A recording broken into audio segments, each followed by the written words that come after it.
தாய் தமிழ் உறவுகளுக்கு வணக்கம். அதிமுக முன்னாள் அமைச்சர் மகன் கைது.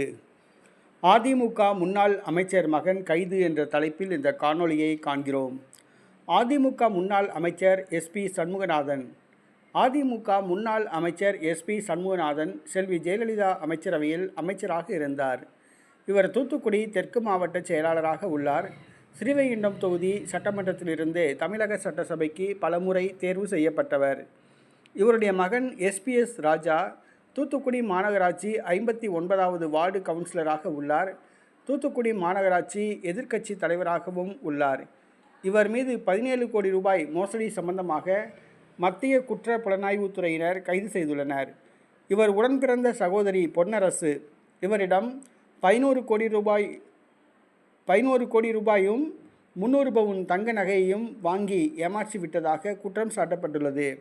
இவர் நடத்தி வரும் நிறுவனத்தில் பங்குதாரர்களாக சேர்ப்பதாக கூறி 11 கோடி ரூபாயும் 300 பவுன் தங்க நகையும் வாங்கி ஏமாற்றி விட்டதாக இவருடைய உடன்பிறந்த சகோதரி சென்னை மத்திய குற்ற புலனாய்வுத்துறையில் புகார் கொடுத்தார். ராஜாவை விசாரித்தனர்.